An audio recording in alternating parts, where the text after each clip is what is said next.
요한복음 13장 1절에서 11절 말씀을 한 절씩 교독하시겠습니다. 제가 먼저 읽겠습니다. 6월절 전에 예수께서 자기가 세상을 떠나 아버지께로 돌아가실 때가 이른 줄 아시고 세상에 있는 자기 사람들을 사랑하시되 끝까지 사랑하시니라.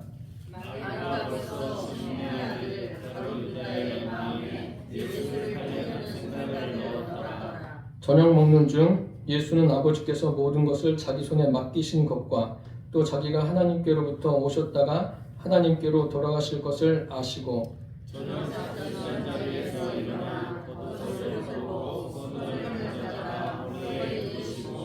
이에 대야에 물을 떠서 제자들의 발을 씻으시고 그 두르신 수건으로 닦기를 시작하여 시몬 베드로에게 이르시니 베드로가 이르되 주여 주께서 내가 발을 씻으시나이다. 예수께서 대답하여 이르시되 내가 하는 것을 내가 지금은 알지 못하나 이후에는 알리라. 베드로가 이르되 내가 발을 절대로 씻으시느니라. 예수께서 대답하시되 내가 너를 씻어주지 않으면 내가 나와 상관없느니라. 시몬 베드로가 이르되 주여 내 발뿐 아니라 손과 머리도 씻어 주옵소서. 예수께서 이르시되 이미 목욕한 자는 발가락에 씻을 필요가 없느니라. 온몸이 깨끗하니라. 너희가 깨끗하나 다만 아니라 하시니. 함께 봉독하시겠습니다. 이는 자기를 팔 자가 누구인지 아십니다. 그러므로 다는 깨끗하지 아니하다 하시니라. 아멘. 말씀의 제목은 끝까지 하신 사랑, 이러한 제목으로 함께 은혜를 나누겠습니다. 예수님께서 십자가를 지시기 전에 하신 말씀입니다. 그래서 요한복음 13장에서 16장까지를 다락방 강화라고도 말하고 있습니다.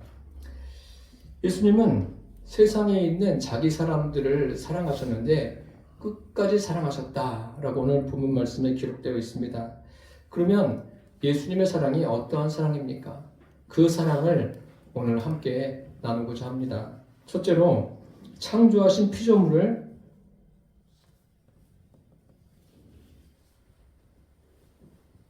속에서 사람을 사랑하시는 것을 알 수 있습니다. 하나님은 이 땅에 있는 모든 사람을 사랑하십니다. 물론 예수 믿는 사람도 사랑하시지만 이 땅에 있는 모든 사람을 사랑하세요. 그것은 어떻게 할 수 있냐면 온 우주 만물을 창조하시고 그 창조한 이 세상을 사람들에게 살 수 있도록 허락하셨습니다.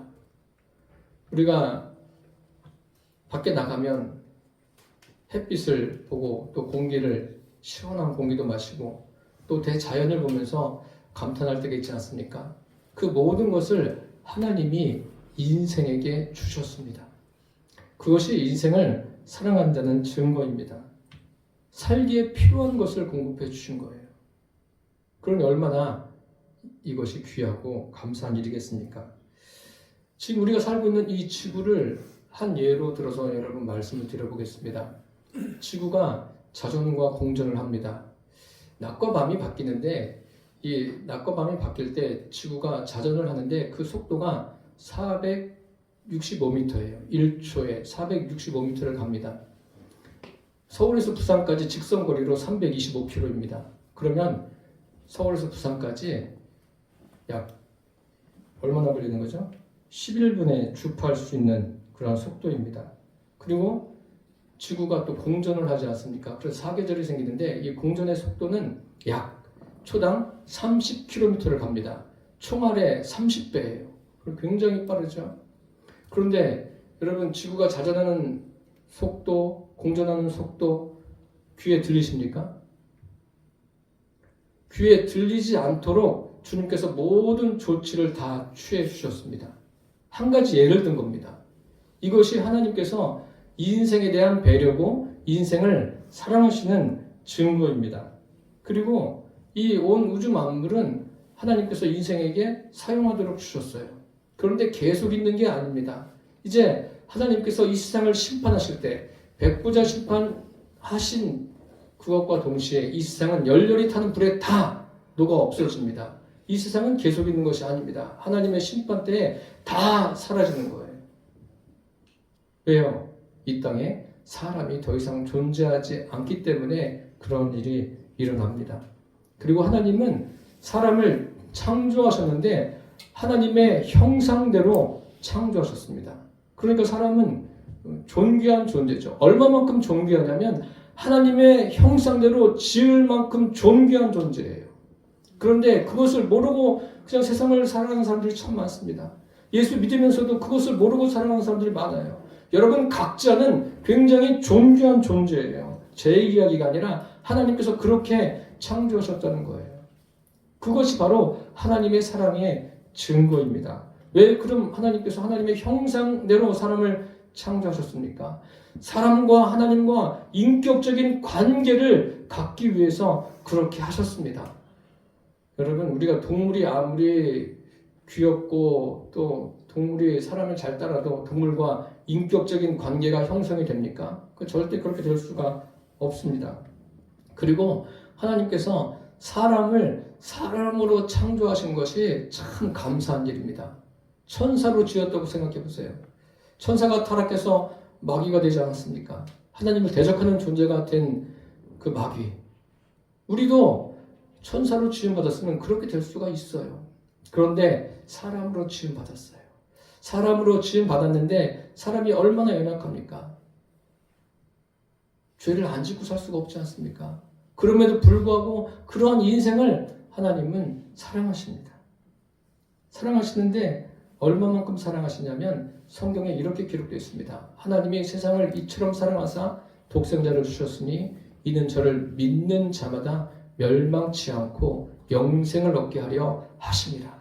독생자를 보내주시기까지 하나님이 직접 이 땅에 오시기까지 사랑하셨어요. 오셔서 십자가에서 그 인생들을 위해서 생명을 아끼지 않고 내어 놓으셨습니다. 왜 그 생명을 아끼지 않고 내어 놓으셨습니까? 누구든지 주님께로 오라는 거예요. 오는 자들은 그들의 죄를 사해 주실 뿐만 아니라 하나님과 화목하게 되는 그런 관계를 가질 수 있도록 주님께서 그 길을 열어주셨다는 거예요. 이만큼 하나님은 우리를 사랑하십니다. 사랑하시는데 끝까지 사랑하십니다. 그런데 여러분들 여기에서 끝까지 사랑하신다는 것은 어떤 의미냐면 충분히 영원토록, 그러니까 충분히 사랑한다, 영원토록 사랑한다, 이런 의미는 결국은 영적인 겁니다. 부모가 자녀를 사랑하지 않습니까? 그 사랑이 얼마나 갑니까? 살아있을 때예요.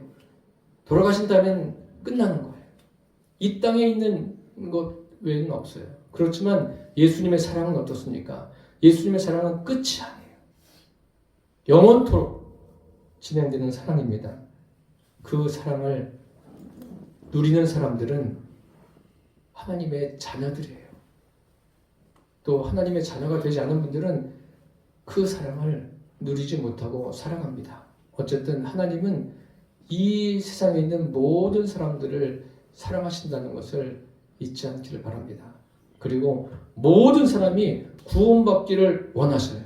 그런데 그렇게 안 되죠. 안 되는 게 참 안타까운 거예요. 안타까운데 하나님이 어떤 분이신가? 하나님은 모든 사람이 구원받기를 원하신다는 것을 결코 간과하지 않기를 바랍니다.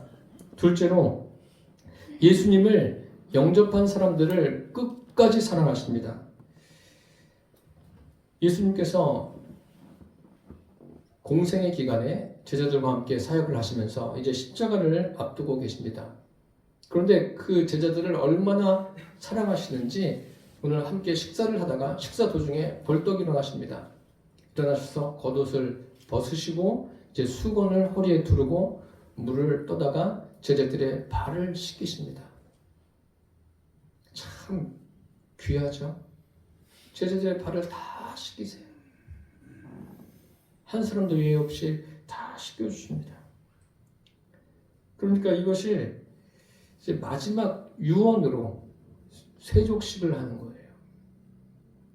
그래서 이 세족식의 의미를 사람들은 예수님이 저렇게 섬기시는구나 이렇게 해석하는 분도 있고 또 영적으로 그 죄를 깨끗게 하신다 뭐 이렇게 해석하는 분들도 있는데 이것보다는 더 차원이 높습니다. 그것을 우리가 아셔야 돼요. 이 세족식의 진정한 의미가 무엇인가? 주님을 영접한 자들에 대한 예수님의 관심과 사랑이 이 세족식이에요. 이 세족식은 뭐 교회에서도 하지만 또 그 예수님을 믿지 않는 분들도 이런 것을 도입해가지고 또 어떤 행사 때 하는 경우도 있습니다. 그런데 중요한 것은요, 이것의 의미를 우리가 정확하게 아셔야 됩니다. 여기 주님께서 자기 사람들을 사랑하셨다라고 되어 있는데 이것은 주님과 인격적인 관계를 맺었거나 앞으로 그 관계를 맺기를 원하는 자들을 가리킵니다. 그러면 반대로 자기 사람들도 있고 자기 사람이 아닌 사람도 있다는 거예요. 여러분들은 다 주님의 사람이 되시기를 바랍니다. 그래야 돼요. 인생은 참 짧습니다. 이 세족식을 이해하기 위해서는 그 중동 지방, 지금 전쟁이 일어나고 있는 그 팔레스틴 지역의 문화를 이해하셔야 됩니다. 지금 우리는 다 신발을 신고 다니지 않습니까? 물론 그곳도 신발을 신고 다니는데 샌들을 신고 다닙니다. 샌들을 신고 다니는데 길이 좋은 길이 아니에요. 다 흙길, 사막을 가야 되니까 당연히 그 길을 지나다 보면 발에 먼지가 끼고 또 모래가 들어오지 않습니까? 그래서 누구누구의 집을 방문할 때는 그 집에서 그 사람이 들어올 때 그 사람을 영접하면서 발 씻을 물을 줍니다. 그래서 이런 내용들이 성경에 곳곳에 기록되어 있습니다. 창세기에 보면 아브라함이 천사들을 영접할 때 그들을 영접하면서 어떻게 합니까? 발 씻을 물을 갖다 줘요. 그것은 천사들을 영접했다는 그런 의미죠. 아브라함의 조카 롯도 2명의 천사가 그 집을 방문하지 않습니까? 방문했을 때 그들을 알아차리고 영접하면서 발 씻을 물을 내다 줘요. 요셉도 그의 형들을 영접할 때 형들에게 발 씻을 물을 내다 줍니다. 관계성이죠. 또 이것은 신약에도 기록되어 있습니다. 예수님께서 그 바리새인 시몬의 집에 초대를 받고 가십니다. 가셨는데 초대한 사람은 바리새인 시몬입니다. 그럼 당연히 바리새인 시몬이 발 씻을 물을 드려야 되는 거예요. 뭐 종을 시켜서 발을 닦든지 뭐 이런 일이 있어야 되는데 그런 일이 없어요. 오히려 누가 예수님의 발을 씻습니까? 막달라 마리아가 눈물로 예수님의 발을 적시면서 그의 머리털로 예수님의 발을 씻습니다. 참 귀한 일들이 성경에 기록되어 있는데 이러한 사건들을 우리가 생각하면서 이 발을 씻는다. 이것은 무슨 의미냐면 영접의 의미입니다. 그리고 환영의 극단적인 표현이에요. 그 지역에서는 손님이 올 때 종들을 시켜서 발을 씻기는 경우가 있어요. 아주 또 중요한 손님이 오면 주인이 직접 발을 씻기기도 합니다. 이런 문화를 지금 다 알고 있는 거예요. 베드로도 알고 있습니다. 알고 있으면서 지금 예수님이 하시는 것을 보는 거예요. 그러니까 베드로가 너무나 잘 알기 때문에 뭐라고 말합니까? 오늘 6절에 보니까 시몬 베드로에게 이르시되 베드로가 이르되 주여 주께서 내 발을 씻으시나이까? 내 발을 주님이 우리의 주님이신데 어떻게 내 발을 씻으십니까? 그렇게 이야기하는 거예요. 그때 예수님께서 이렇게 말씀하시죠. 7절에 예수께서 대답하여 이르시되 내가 하는 것을 내가 지금은 알지 못하나 이후에는 알리라. 예수님이 하는 것을 지금은 모른다는 거예요. 지금은 알지 못하지만 이후에는 알리라. 그럼 지금은 알지 못하고 이후에 안다. 언제 한다는 거죠? 예수님이 십자가에 못 박혀서 돌아가신 다음에 이 사람들이 알았습니까? 몰랐어요. 이 의미를. 그러면 예수님이 부활하시고 승천하시기 전에 이게 이런 거구나 그렇게 알았습니까? 몰랐습니다. 그럼 언제 알았습니까? 이 요한복음 13장부터 성경을 계속 읽어나가면 예수님께서 무엇을 말씀하시냐면 보혜사 성령에 대해서 말씀하십니다. 그래서 이런 말씀을 하십니다. 보혜사 곧 아버지께서 내 이름으로 보내실 성령, 그가 너희에게 모든 것을 가르치시고 내가 너희에게 말한 모든 것을 생각나게 하시리라. 언제 아냐면 성령이 그들에게 임했을 때, 사도행전 2장 1절 이후부터 이제 그들이 예수님께서 이것을 하신 것이 이런 의미구나, 그것을 알게 됐다는 거예요. 주님을 영접해서 이 세속식이 이런 의미구나. 주님이 끝까지 사랑하시는 것이 성령으로 되어지는 것이구나. 영원토록 사랑하시는 것이 인간적인 사랑을 넘어서서 성령으로 되어지는구나 라는 것을 그들이 그때 깨달아 안다는 거예요. 그래서 이 영원토록이라는 것, 끝까지 사랑한다는 것은 영적인 의미라는 것을 여러분 꼭 기억하시기를 바랍니다. 끝으로 주님과 관계를 이어가는 사람을 사랑하십니다. 주님을 영접했다고 하고 때로는 주님과 점점 멀어지는 사람도 있고 영영이 떠나가는 사람도 있어요. 또 자기가 주님을 영접했다고 착각하고 사는 사람도 있습니다. 그런데 주님을 영접한 후에는 그 관계를 지속적으로 이어가야 됩니다. 예수님께서 지금 제자들의 발을 씻기시는데 그것을 예수님이 제자들을 사랑하셨구나, 사랑의 모범, 그것으로만 생각하시면 안 됩니다. 예수님이 뭐라고 말씀하십니까? 베드로에게 8절에 보니까 베드로가 이르되 내 발을 절대로 씻지 못하시리이다. 예수님께서 이렇게 말씀하십니다. 내가 너를 씻어주지 아니하면 내가 나와 상관이 없느니라. 이 말은 굉장히 무서운 말이에요. 상관이 없다. 주님과 상관이 없으면 뭐예요? 상관이 없으면 그만이지? 이게 아니에요. 주님과 상관이 없으면 그 사람에게는 뭐가 없는 겁니까? 구원이 없고 영생이 없고 생명이 없고 천국이 없고 아무것도 없는 거예요. 그러니 얼마나 이게 깜짝 놀랄 말입니까? 베드로가 이 말을 듣고 놀랐어요. 그러니까 이 발 씻는 것은 뭐예요? 그냥 예수님이 섬기시는구나 그런 정도가 아니에요. 영접의 문제고 구원의 문제입니다. 지금 그것을 예수님께서 말씀해 주고 있는 거예요. 그러니까 베드로가 태도가 180도 확 바뀐 거예요. 예수님의 말씀에. 이거 하지 않으면 너와 나와 상관이 없다. 그러니까 태도가 바뀌어서 뭐라 그래요? 주님 발도 씻어주시고 내 손과 머리도 씻어주십시오. 이렇게 나오지 않습니까? 그래서 여러분 이 세속식의 문제는요, 주님과 관계가 있는 거예요. 그리고 그 관계가 지속적인 관계로 이어져야 되는 거예요. 여러분들은 주님과 어떤 관계이십니까? 예수님이 나의 주님이십니까? 아니면 내가 나의 주님입니까? 내가 나의 주님 되면 그건 예수 믿는 거 아니에요. 교회 나오면서도 그냥 종교 생활을 이어가는 거죠. 베드로가 지금 굉장히 충격을 받은 거예요. 그러니까 예수님께 이렇게 말하죠. 아예 목욕을 해달라는 거 아닙니까? 어떤 사람이 의로운 사람입니까? 여러분 소돔과 고모라에 대해서 잘 아시죠? 소돔과 고모라는 불과 유황이 떨어져서 멸망한 도시입니다. 그곳에 누가 살고 있었습니까? 아브라함의 조카 롯이 살고 있었습니다. 롯에 대해서 어떻게 생각하십니까? 롯은 그의 아내와 두 딸과 함께 소돔과 고모라에서 나오지 않습니까? 하나님의 역사하심으로 나와요. 그 멸망받는 곳에서 나오는데 뒤를 돌아보지 말라고 합니다. 그런데 그 아내는 뒤를 돌아본 거로 소금 기둥이 됐다라고 했어요.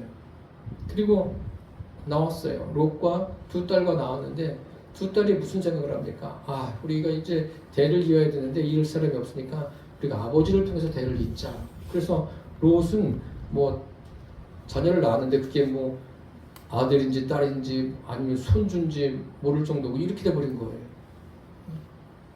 이런 롯, 참 어떻게 저런 사람이 있을까 이렇게 사람들이 볼 때는 비난할 수도 있지만 성경에는 롯을 어떻게 평가하는지 아십니까? 롯은 의인이다 라고 평가하고 있습니다. 베드로후서 나중에 찾아보세요, 여러분들이. 그럼 왜 롯이 의인입니까? 창세기에 보면 그 두 천사가 왔을 때 롯이 그 천사들에게 어떻게 했습니까? 발 씻을 물을 줬어요. 그들을 영접했습니다. 영접했다는 것은 뭐예요? 구원의 의미입니다. 구원의 의미예요. 하나님을 영접한 거예요. 그러니까 롯은 예수님의 세족식의 그 의미를 미리 보여주고 있다라고 말씀을 드려도 과언이 아닙니다. 그래서 롯은 의인이고 구원받은 사람이에요. 그리고 우리가 볼 때는 어떻게 저렇게 할 수 있을까라는 생각을 할 수도 있지만 하나님 보실 때는 하나님께서 롯을 그렇게 평가하고 계십니다. 오늘 베드로가 말하지 않습니까? 주님, 발도 씻어주시고 내 머리도 씻어주십시오. 그러니까 예수님께서 뭐라고 말씀하십니까?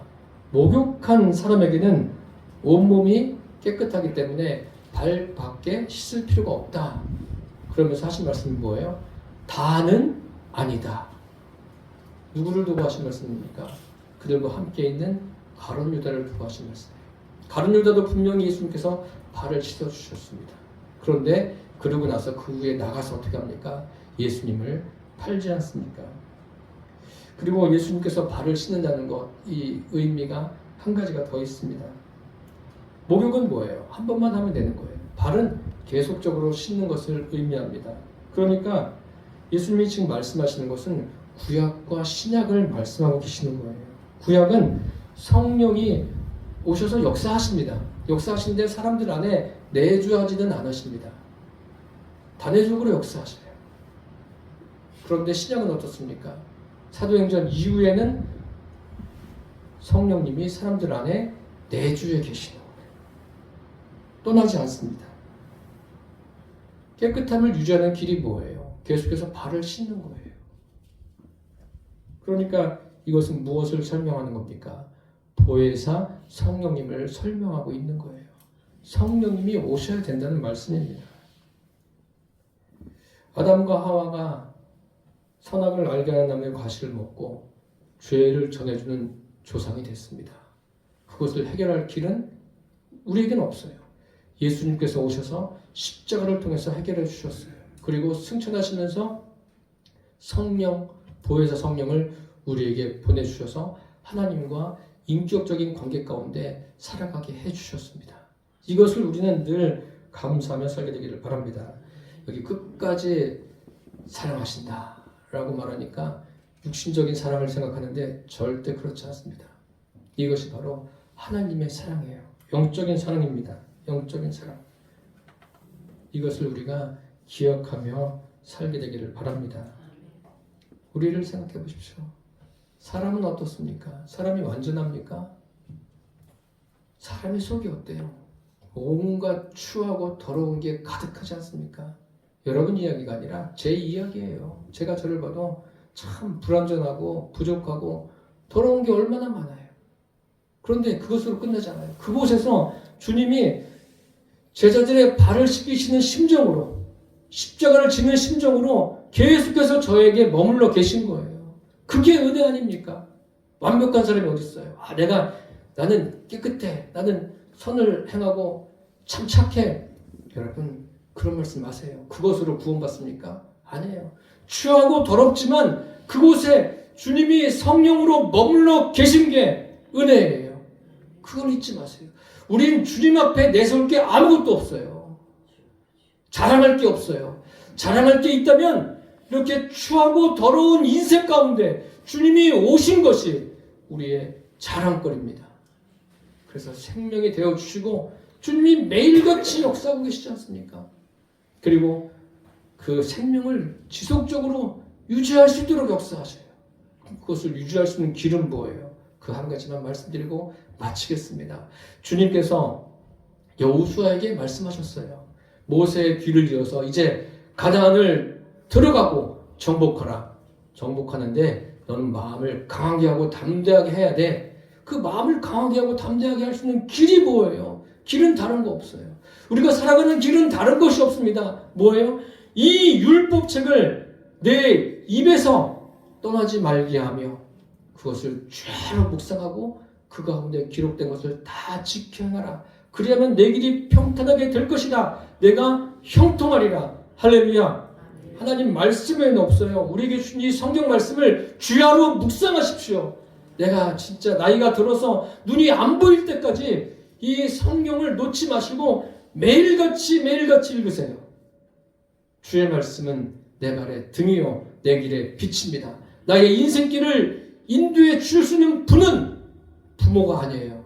목사가 아니에요. 주님 외에는 없습니다. 주님께 여러분들이 개인적으로 주님과 친밀하셔서 그 관계가 온전하게 지속되셔서 말씀에 인도함 받는 주님의 자녀들 되시기를 바랍니다. 그렇게 된다면 영원한 사랑, 끝까지 하는 사랑이 이런 거구나. 우리는 끝까지 사랑할 수 없어요. 영원한 사랑을 할 수가 없어요. 제한적인 사랑을 할 뿐입니다. 성령님이 들어오셔야 비로소 제대로 된 사랑을 할 수 있는 거예요. 성령님이 내 안에 계시지 않으면 물론 사람들이 말로 사랑한다 하지만 그것은 주님의 사랑이 아니라 인간적인 사랑으로 끝나는 거예요. 확 하나가 없어지는 그런 불과 같은 그렇게 되는 거예요. 그런 사랑이 아니라 지속적으로 내 안에서 역사하는 그 사랑이 우리 안에 있게 되기를 바랍니다. 그리고 그 사랑을 누리십시오. 누리시고 믿지 않는 가족들과 주변 사람들에게 전하며 살게 되기를 예수님의 이름으로 축복합니다. 기도하겠습니다. 살아계신 주님, 주님이 제자들의 발을 씻어주셨습니다. 이것의 의미가 무엇인가를 끝까지 영원히 사랑하시는 것이 무엇인가를 우리에게 알게 해주셔서 감사합니다. 예수님의 이름으로 기도드립니다.